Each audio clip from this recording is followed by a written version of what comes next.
প্ৰেম সকলোৰে জীৱনলৈ আহে, কিন্তু বিবাহৰ পিছৰ প্ৰেমেহে জীৱন মধুৰ কৰি তোলে। এয়া আছিল পংখী সন্দিকৈয়ে অভিনয় কৰা এখন চুটি ছবিৰ সংলাপ। কিন্তু পংখীৰ সৈতে যি ঘটনা সংঘটিত হ'ল তাৰ বাবেই এতিয়া যেন সংলাপটি সলনি কৰি ক'ব লগা হৈছে, যি আপোনালোকে শিৰোনামত দেখিছে আমাৰ, যে প্ৰেম সকলোৰে জীৱনলৈ আহে, কিন্তু বিবাহৰ পিছৰ প্ৰেম কেতিয়াবা কাল হৈ আহে, যি ধৰণে পংখীৰ জীৱনৰ সৈতে সংঘটিত হ'ল।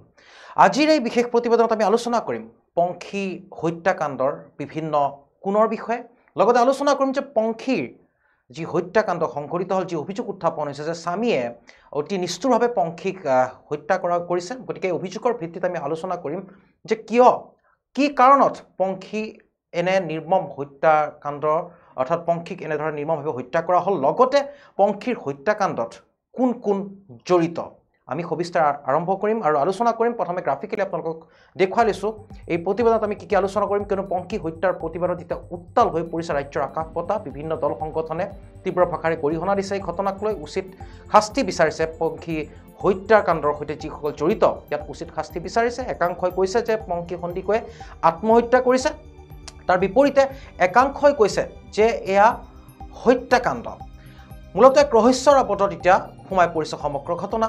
একাংশই কৈছে যে পংখীক নিষ্ঠুৰভাৱে হত্যা কৰা হৈছে। কোনে কৰিছে? স্বামীয়ে কৰিছে। আৰু এই বিষয় সন্দৰ্ভত ইতিমধ্যে ছ'চিয়েল মিডিয়াতো ব্যাপক হাৰত চৰ্চা কৰা দেখিবলৈ পোৱা গৈছে। একেদৰে পৰকীয়া প্ৰেম নে আন কিবা কাৰণত হত্যা কৰা হ'ল পংখী সন্দিকৈক, এই প্ৰশ্নও এতিয়া বিব্ৰত কৰিছে বিভিন্ন মহলক। বিভিন্ন প্ৰশ্নৰ উদ্ৰেক ঘটিছে পংখী হত্যাকাণ্ডক লৈ, লগতে বিভিন্ন ধৰণৰ ব্যাখ্যাও দিছে ছ'চিয়েল মিডিয়াত বিভিন্নজনে। আপোনজনৰ জিঘাংসাৰ বলি হোৱা পংখীৰ প্ৰকৃত ভুল কি আছিল? প্ৰথমে প্ৰেম, তাৰপিছত বিবাহ, এক সুন্দৰ সংসাৰ চলি আছিল, কিন্তু কিয় হঠাতে কি হ'ল? পংখী ক'ত উচুটি খালে যে পংখীৰ এনে দশা হ'ল?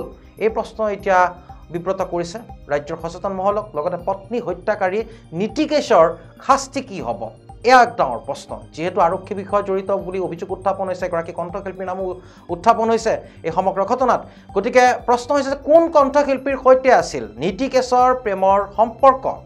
যি কণ্ঠশিল্পীক আমি সামাজিকভাৱে দায়বদ্ধ বুলি ভাবোঁ, গতিকে এগৰাকী কণ্ঠশিল্পী জড়িত হৈছে সমগ্ৰ ঘটনাত, এয়াও এক অভিযোগ উত্থাপন হৈছে। গতিকে নীতিকেশক কিয় চিনি নাপালে পংখীয়ে, এয়াও কিন্তু এক ডাঙৰ প্ৰশ্ন। যিহেতু প্ৰেম বিবাহ বুলি আমি বিভিন্ন মহলৰ পৰা গম পাইছোঁ যে পংখী আৰু নীতিকেশে পূৰ্বে চা চিনাকি হৈছিলে আৰু প্ৰেম সূত্ৰে তেওঁলোকৰ বিবাহ হৈছিলে অনুষ্ঠিত, কিন্তু কিয় চিনি নাপালে? তাত ক'ত ভুল হ'ল পংখী? গতিকে এইসমূহ বিষয়ে আমি আজি আলোচনা কৰিব চেষ্টা কৰিম, কিয়নো পংখী হত্যাকাণ্ড এতিয়া কেৱল সাধাৰণ হত্যাকাণ্ড হৈ থকা নাই। যিকোনো হত্যাকাণ্ড সাধাৰণ হত্যাকাণ্ড নহয়, কিন্তু পংখীৰ সৈতে পংখী সন্দিকৈৰ নামৰ যিগৰাকী এক ফুলকুমলীয়া বুলি ক'ব লাগিব, কিয়নো 22-23 বছৰীয়া এগৰাকী যুৱতী, আৰু শেহতীয়াকৈ সেন্দুৰ খান্দিছে শিৰত। আৰু তাৰ পাছত এনেধৰণৰ যেতিয়া ঘটনা সন্মুখলৈ আহে, তেনেহ'লে আমাৰ সমাজ ব্যৱস্থা এতিয়াও কিমান বিৱৰ্তনৰ পথত আমাৰ সমাজ ব্যৱস্থা তাকে কিন্তু উনুকিয়াই দিছে। যি হওক, নামৰূপত বোৱাৰী হত্যাক লৈ এতিয়া ৰাজ্যজুৰি তীব্ৰ প্ৰতিক্ৰিয়াৰ সৃষ্টি হৈছে। তাৰ মাজতে আমি আলোচনা কৰিম যে পংখীক হত্যা কৰি আত্মহত্যাৰ ৰূপ দিয়াৰ চেষ্টা কিয় চলালে স্বামীয়ে, লগতে দুই আৰক্ষী বিষয়াও জড়িত থকাৰ এক গুৰুতৰ অভিযোগ উত্থাপন হৈছে। গতিকে দুই আৰক্ষী বিষয়াও কিয় জড়িত হ'ল এই সমগ্ৰ ঘটনাত? পত্নী হত্যাকাৰী নীতিকেশক ফাঁচী আৰু দুই আৰক্ষীক নিলম্বনৰ দাবীৰে উত্তাল এক প্ৰতিবাদ সাব্যস্ত কৰিছে বিভিন্ন দল সংগঠনে। কিন্তু ইয়াৰ মাজতে ডাঙৰ কথা যে জীৱনত টকা পইচা ধন সম্পত্তি লগাটো কিন্তু সঁচা, পিছে সংসাৰ এখন চলাবলৈ হ'লে এজনে আনজনক যি সন্মান দিব লাগে সেই যথোচিত সন্মান কিন্তু দিবই লাগিব। প্ৰেম সকলোৰে জীৱনলৈ আহে, কিন্তু বিবাহৰ পিছৰ প্ৰেমেহে জীৱন মধুৰ কৰি তোলে। এয়া এখন অসমীয়া চুটি ছবি অমাতৰ মাতৰ এটি বিশেষ সংলাপ আছিল। আৰু এবছৰ পূৰ্বে শিল্পী আকৰাম হুছেইন পৰিচালিত জনপ্ৰিয় চুটি ছবিখনত মুখ্য অভিনেত্ৰী হিচাপে অভিনয় কৰা অভিনেত্ৰী পংখী সন্দিকৈৰ মুখেৰে ওলাইছিল এই বিশেষ সংলাপটি। বিবাহৰ পিছত হোৱা প্ৰেমে জীৱন মধুৰ কৰি তোলে। বৈবাহিক জীৱনত প্ৰেমাস্পদৰ মাজত সন্মান আৰু বুজাবুজিয়ে যে মূল চালিকা শক্তি, সংসাৰখন ধুনীয়া কৰাৰ এক শক্তি, সেই কথা অভিনয়ৰ মাজেৰে দৰ্শকক কিন্তু এক প্ৰকাৰ বুজাবলৈ চেষ্টা কৰিছিল পংখী সন্দিকৈয়ে। কিন্তু বাস্তৱ জীৱনত কি হ'ল? বাস্তৱ জীৱনত আপোনজনৰ জিঘাংসাৰ বলি হ'ল পংখী। যোৱা 2 মে'ৰ দিনা প্ৰণয় সূত্ৰে বিবাহপাশত আবদ্ধ হোৱা শিৱসাগৰ জিলাৰ নিতাই পুখুৰীৰ জীয়ৰী আৰু চৰাইদেউৰ বোৱাৰী পংখী সন্দিকৈয়ে নৰসাধক ৰূপী শিক্ষক স্বামী নীতিকেশ দাসৰ হাতত মৃত্যুক সাৱটিব লোৱাৰ ঘটনাৰ পিছতে সামাজিক মাধ্যমত বহুলভাৱে চৰ্চিত হৈছে অমাতৰ মাত নামৰ চুটি ছবিখনৰ সেই বিশেষ সংলাপটো। উল্লেখ্য যে যোৱা 2 মে'ৰ দিনা নৰখাদকৰূপী লম্পট শিক্ষক স্বামী নীতিকেশ দাসৰ হাতত নিৰ্মম অত্যাচাৰ নীৰৱে সহি চিৰদিনৰ বাবে আঁতৰি যোৱা বহুমুখী প্ৰতিভাৰ অধিকাৰী পংকী সন্দিকৈৰ পৰিকল্পিত হত্যাকাণ্ডক লৈ অধিক উত্তপ্ত হোৱাৰ দিশে আগবাঢ়িছে শিৱসাগৰ। নীতিকেশৰ দৰে লম্পট স্বামী তথা পংকী সন্দিকৈৰ হত্যাকাণ্ডক ধনৰ বিনিময়ত আত্মহত্যাৰ ৰূপ দিব বিচৰা নামৰূপৰ DSP দুৰ্ণকান্ত দেউৰী আৰু তদন্তকাৰী আৰক্ষী বিষয়া নীলকমল বৰুৱাক নিলম্বন আৰু হত্যাকাৰী নীতিকেশৰ ফাঁচীৰ দাবীত অটল হৈ পৰিছে ৰাজ্যৰ বিভিন্ন দল সংগঠন। 2 আৰক্ষী বিষয়াক নিলম্বন, হত্যাকাৰীৰ বিচাৰ ফাষ্ট ট্ৰেক আদালতত কৰা, হত্যাকাৰীক ফাঁচী কাঠত ওলোমোৱাৰ দাবীতো বিভিন্ন সংগঠনে প্ৰতিবাদ সাব্যস্ত কৰা পৰিলক্ষিত হৈছে। এফালে মাত্ৰ জীৱনৰ 22টা বসন্ত গৰকা বৰ জীয়ৰী পংখীক হেৰুৱাই আজিও সুস্থিৰ অৱস্থালৈ ঘূৰি অহা নাই মাতৃ দীপিকা সন্দিকৈ আৰু পিতৃ ভৈৰৱ সন্দিকৈ। নিতাই পুখুৰী দুবৰি চিগাৰ অতি দৰিদ্ৰ পৰিয়ালটোৰ উৰুষা পূজাত নিমাওমাও পৰিৱেশে বিৰাজ কৰিছে। জীয়ৰী কালত পংখীয়ে বিভিন্ন সাংস্কৃতিক অনুষ্ঠানত লাভ কৰা পদক মানপত্ৰেৰে ভৰি আছে কোঠা। এইখিনিতে ক'ব লাগিব যে একালৰ শিৱসাগৰ মহাবিদ্যালয়ৰ মেধাৱী ছাত্ৰী পংখী সন্দিকৈয়ে 2023 বৰ্ষত শিৱসাগৰ মহাবিদ্যালয়ৰ পৰা ইংৰাজী বিষয়ত সন্মানসহ স্নাতক ডিগ্ৰী লাভ কৰিছিল। পঢ়া শুনাৰ সমান্তৰালকৈ সাংস্কৃতিক জগতখনৰ লগতো নিবিড়ভাৱে জড়িত আছিল পংখী। পংখীয়ে 2021-22 বৰ্ষৰ বাবে শিৱসাগৰ মহাবিদ্যালয়ৰ সহকাৰী সাধাৰণ সম্পাদক হিচাপে কাৰ্যনিৰ্বাহ কৰিছিল। 2 বছৰৰ পূৰ্বে মাদুৰীত চৰকাৰীভাৱে আয়োজিত জয়মতী উৎসৱত সাৱলীল অভিনয়েৰে শ্ৰেষ্ঠ সহশিল্পীৰ খিতাপ অৰ্জন কৰা পংখীয়ে বহুদিনৰ পৰাই মডেলিঙৰ জগতখনত এক প্ৰকাৰ বহু কাম কৰি আছিল। আৰু খবৰ অনুসৰি যোৱা নৱেম্বৰ মাহত যি দানৱ স্বামী বুলি কৈছোঁ আমি, লম্পট স্বামী নীতিকেশৰ সৈতে বিবাহপাশত আবদ্ধ হোৱাৰ পূৰ্বে পংখীয়ে এগৰাকী মডেলিঙৰ প্ৰশিক্ষক হিচাপে বিভিন্নজনক প্ৰশিক্ষণো দিছিল। অৰ্থাৎ ক'বলৈ গ'লে পংখী নিজৰ বহু হয়তো শিক্ষাৰ্থী আছিল, মডেলিঙৰ ক্ষেত্ৰত প্ৰশিক্ষণ দিছিল। 2021 বৰ্ষত ডিব্ৰুগড় বিশ্ববিদ্যালয়ৰ অধীনত ডিগবৈ মহাবিদ্যালয়ত অনুষ্ঠিত আন্তঃ মহাবিদ্যালয় তৰ্ক প্ৰতিযোগিতাত ৰূপৰ পদকো অৰ্জন কৰিছিল পংখীয়ে। সময় পালেই যিকোনো সাংস্কৃতিক অনুষ্ঠানত ঘোষকৰ দায়িত্ব পালন কৰা পংখীয়ে মৃত্যুৰ পূৰ্বে অগ্নি নিৰ্বাপক বাহিনীৰ এটা সাক্ষাৎকাৰৰ বাবে প্ৰশিক্ষণৰ অন্ত পেলাইছিল। মৃত্যুৰ কেইটামান দিনৰ পূৰ্বে এগৰাকী ঘনিষ্ঠ বন্ধুক ফোনযোগে পুনৰ অভিনয় জগতলৈ ঘূৰি আহিম বুলি কোৱাৰ 3টা দিনৰ পিছতে নৰখাদক স্বামীৰ নিষ্ঠুৰতাত হেৰাই গৈছিল বহুমুখী প্ৰতিভাৰ এগৰাকী উদীয়মান শিল্পী। এটা প্ৰশ্ন হৈছে এইখিনিতে যে মৃত্যুৰ কেৱল 3 দিন পূৰ্বে এগৰাকী বন্ধুক ফোনযোগে কৈছিল পংখীয়ে যে মই আকৌ অভিনয় কৰিম, মই আকৌ অভিনয় জগতলৈ উভতি যাম। শেহতীয়াকৈ দেখিবলৈ পোৱা যায় যে যিসকল অভিনেত্ৰী বা উদীয়মান অভিনেত্ৰী বা যিসকল যুৱক যুৱতীয়ে নিজৰ মনৰ ভিতৰত অভিনেত্ৰী হোৱাৰ সপোন পুহি ৰাখে, বিয়াৰ পাছত কিন্তু সেই সপোন জলাঞ্জলি দিব লগা হয়। কিয়? কাৰণ তাতেও সংসাৰৰ বহু জ্বলা যন্ত্ৰণা, বহু বাক বিতন্তা আহি পৰে আৰু বহু আজিৰ সমাজতো বহু এনে স্বামী আছে যে স্বাধীনতা বুলি নিজৰ পত্নীক স্বাধীনতা বুলি একো নিদিয়ে। তেওঁলোকৰ মতে পত্নী কেৱল এক জন্তু জানোৱাৰ সদৃশ, উঠ ক'লেই উঠ, বহ ক'লেই বহ, ক'বলৈ গ'লে স্বামীৰ যেন অনুমতি লৈহে উশাহ ল'ব। গতিকে ইয়াত ক'ৰবাত নহয় ক'ৰবাত অভিনয় কৰাৰ বাবে বা অভিনয় জগতখনলৈ পুনৰ উভতি যোৱাৰ বাবেই যি নীতিকেশৰ যি এক মানসিকতা, যি আখৰিক প্ৰবৃত্তি, সেই প্ৰবৃত্তি এক জিঘাংসুৰ ৰূপ লৈছিল নেকি, ইয়াক কিন্তু প্ৰশ্ন। যিয়ে হওক, সেই কৃত্যৰ সময়ত শৰীৰৰ বিভিন্ন অংশত নিৰ্মম প্ৰহাৰৰ চিন স্পষ্ট হৈ থকাৰ লগতে বৰ্বৰভাৱে প্ৰহাৰ কৰি শেষত ডিঙি চেপি মৃতদেহ কোঠাত ওলমাই সমগ্ৰ ঘটনাক আত্মহত্যাৰ ৰূপ দিব বিচৰা বুলি আজিৰ দিনটোতো পৰিয়ালে অভিযোগ কৰিছে।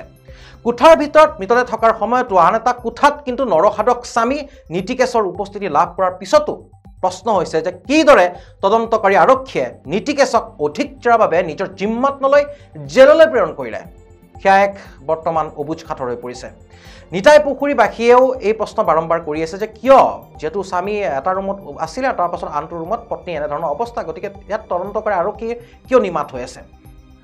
হাইলাখ বোলছবি এখন যদি আপোনালোকে ভাবি লওক যে এখন ৱেব ছিৰিজ চাইছে বা এখন বোলছবি, সেই বোলছবিৰ চিত্ৰনাট্যৰ দৰেই বা স্ক্ৰিপ্টৰ দৰেই বিয়াৰ পিছত পত্নীৰ সৈতে প্ৰেম কৰাৰ পৰিৱৰ্তে মেছাগৰৰ এগৰাকী বোৱাৰী এগৰাকী কণ্ঠশিল্পীৰ সৈতে অবৈধ সম্পৰ্ক বজাই ৰখা নীতিকেশৰ পথত হেঙাৰ হোৱাৰ বাবেই যে পংখীয়ে কৰুণ মৃত্যুক খাব দিব লগা হ'ল, সেয়া কিন্তু স্পষ্ট হৈ পৰিছে। যাৰ বাবে ৰাইজে মেছাগৰৰ বোৱাৰীগৰাকীৰ লগতে সেই নিৰ্দিষ্ট কণ্ঠশিল্পীগৰাকীকো তদন্তৰ আওতালৈ আনিবলৈ দাবী জনাইছে।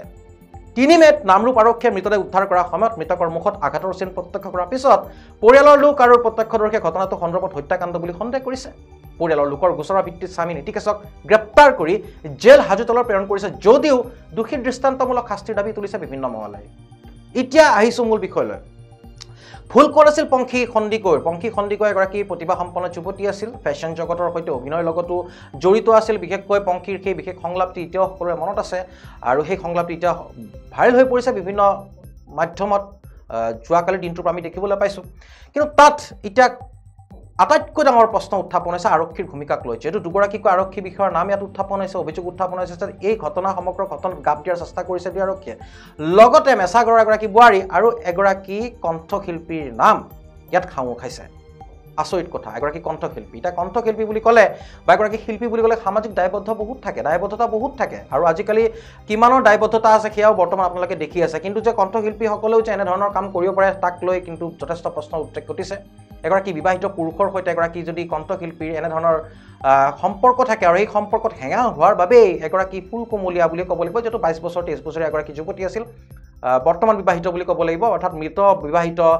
যিগৰাকী পংখী গতিকে পংখীৰ ক্ষেত্ৰত এগৰাকী কণ্ঠশিল্পীয়ে জীৱনত কিদৰে পংখীৰ জীৱনলৈ কালমানিকা মানে আহিল নমাই আনিলে এয়া কিন্তু এক ডাঙৰ প্ৰশ্ন যিয়ে হওক এতিয়া আহিছোঁ মূল বিষয়লৈ ছ'চিয়েল মিডিয়াত এতিয়া বিভিন্ন ধৰণৰ প্ৰশ্ন উদ্ৰেক ঘটিছে পংখীক লৈ বিভিন্ন ধৰণৰ প্ৰশ্নৰ সৃষ্টি হৈছে পংখীক কোৱা হৈছে যে পংখীৰ পৰিয়ালে চাকৰি বিচাৰিছিলে চাকৰি পোৱা যুৱক বাবেই পংখীয়ে আঁকোৱালি লৈছিলে অতি কম সময়ৰ ভিতৰতে প্ৰেম প্ৰণয় সূত্ৰে বিবাহপাশত আবদ্ধ হৈছিলে গতিকে এনেধৰণৰ প্ৰশ্ন উত্থাপন হৈছে কিন্তু সঁচা মিছা ভুল বেয়া ভাল বেয়া বহু কথা ইতিমধ্যে পংখীয়ে পৰকীয়া প্ৰেমৰ কথা পংখী নিজৰ মাতৃক কৈছিল কিন্তু মাতৃয়ে ইতিমধ্যে মাতৃক কোৱাৰ পাছতো মাতৃয়ে কিয় কথা সেই পংখীৰ শহু শাহুৰেকক কোৱা নাই তাক লৈও প্ৰশ্ন উদ্ৰেক ঘটিছে কিন্তু তাৰ মাজতে প্ৰশ্ন উত্থাপন হৈছে যে এতিয়া মূল বিষয়টো হৈছে যে আমি মানুহ যেহেতু আমি সকলোৱে নিজৰ আঁৰত এখন মুখা আমাৰ লুকাই থাকে আৰু সেই মুখাখন আৰু সেই মানুহক আমি চিনি পাওঁতে বহুখিনি গাফিলতি কৰোঁ যাৰ পৰিপ্ৰেক্ষিতত এনেধৰণৰ ঘটনা সংঘটিত হয় ইয়াত সমাজ ব্যৱস্থাৰো এক গুৰুত্বপূৰ্ণ ভূমিকা আছে বিয়া এখন হোৱাৰ স্বাৰ্থত যদি ল'ৰা পক্ষৰ মানুহে বহু কথা লুকায় তেনেহ'লে ছোৱালীৰ পক্ষৰ মানুহে হয়তো বহু কথা জানি বুজিও গাপ দিয়াৰ চেষ্টা কৰে কেৱল মাত্ৰ এটা চৰকাৰী চাকৰিৰ বাবে যদি চৰকাৰী চাকৰিৰ লালসাত পংখীৰ পিতৃ মাতৃ এনেধৰণৰ পংখীক এনেধৰণৰ নৰসাধকৰ হাতত গতা দিছিল এয়া এক উদ্বেগজনক বিষয় লগতে আন এক উদ্বেগজনক বিষয় যে আজিকালি যুৱতীসকল কেৱল প্ৰেমত পৰে মুটা বেংক বেলেঞ্চ চাই এখন ভাল বিলাসী বাহন চাই কিন্তু সেই যুৱকজনৰ নিজৰ স্কিল কিমান আছে প্ৰতিভা কিমান আছে বা কিদৰে সমাজ ব্যৱস্থাৰ লগত যুঁজিব পাৰিব তাক কিন্তু কোনো দিনে আজিকালি যুৱতীসকলে কিন্তু চিন্তা কৰিব পৰা থল যেন তেওঁলোকৰ নোহোৱা হৈছে এক প্ৰকাৰ অতি শীঘ্ৰে গ্লেমাৰ লাগে যাৰ বাবে এনেধৰণৰ পংখী হত্যাকাণ্ড বা পংখী সন্দিকৈ এই হত্যাকাণ্ড পোহৰলৈ আহিছে কিন্তু চিন্তা কৰক এতিয়াও বৰ্তমান সমাজত বহু হাজাৰ পংখী সন্দিকৈ আছে যে নীৰৱে পিঠিৰ পৰা আঁতৰি গৈছে এই ঘটনা সামাজিক এক ব্যাধিৰ ৰূপত পৰিণত হৈছে কিয়নো কেৱল মাত্ৰ এটা চাকৰিয়ে হওক বা এই চাকৰি আঁৰত থকা এজন নৰসাধকৰ মুখখন সেই চৰকাৰী চাকৰিটো লুকুৱাই ৰাখে আৰু তাৰপাছত এনেদৰে হাজাৰ পংখী প্ৰতিভা সম্পন্ন পংখী আমাৰ মাজৰ পৰা বিদায় মাগিব লগা হয় নীৰৱে নিতালে গতিকে এয়া হৈছে বৰ্তমান সমাজ ব্যৱস্থা যি সমাজ ব্যৱস্থাক লৈ এতিয়া এক উদ্বেগজনক পৰিস্থিতিৰ সৃষ্টি হৈছে যিয়ে হওক পংখী হত্যাকাৰীয়ে শাস্তি পাব লাগে আমিও বিচাৰোঁ জাষ্টিছ ফৰ পংখী কিন্তু পংখীৰ হত্যাকাৰীয়ে শাস্তি পাব হয়তো ফাঁচি হওক বা ফাষ্ট ট্ৰেক আদালতত যিহেতু বিভিন্ন দল সংগঠনে অভিযোগ উত্থাপন কৰিছে দুই আৰক্ষী বিষয়াও নিলম্বন কৰা হ'ব কিন্তু সেইগৰাকী কণ্ঠশিল্পী যিগৰাকী কণ্ঠশিল্পীৰ বাবে এনেধৰণৰ ঘটনা সংঘটিত হ'ল যিগৰাকী কণ্ঠশিল্পীৰ প্ৰেমত পৰি স্বামী নীতিকেশ এক প্ৰকাৰ উন্মাদ হৈ গৈছিল যে নিজৰ পত্নীক যি দায়িত্ব যি এই হোমক সাক্ষী কৰি যি পংখীক আমদালিৰ তলেৰে লৈ আনিছিল নিজৰ ঘৰখনলৈ সেই পত্নীকো হত্যা কৰিবলৈ কুণ্ঠাবোধ নকৰিলে নীতিকেশে গতিকে চিন্তা কৰক এগৰাকী কণ্ঠশিল্পীৰ সামাজিক দায়বদ্ধতা বৰ্তমান পৰিস্থিতিত বৰ্তমান সমাজত এয়াই কিন্তু সকলোৱে এটা সময়ত পাহৰিব পংখীও এদিন সময়ত পাহৰণিৰ গৰ্ভলৈ গুচি যাব কিন্তু পত্নীৰ সেই মাতৃগৰাকী যি মাতৃগৰাকী আজিও উচুপি আছে সেই পিতৃগৰাকী যি আজিও উচুপি আছে তেওঁলোকক কোনে সান্তনা দিব গতিকে চিন্তাৰ বিষয় যে এগৰাকী পংখীক আমি হেৰুৱালোঁ আন যাতে পংখীক আমি হেৰুৱাব লগা নহয় তাৰ বাবে কিন্তু সচেতনতাৰ যথেষ্ট প্ৰয়োজন আছে বিশেষকৈ সমাজ ব্যৱস্থাৰ আৰু সেই সমাজ ব্যৱস্থাৰ লগত থাকি এনেধৰণৰ ঘটনা যাতে পুনৰাই সংঘটিত নহয় তাৰ বাবে আমি কিন্তু একেলগে থিয় দিব লাগিব ইয়াত দায়িত্ব আপোনালোকৰো আছে দায়িত্ব আমাৰো আছে আজিলৈ ইমানেই চাই থাকিব কাৰেণ্ট জনচা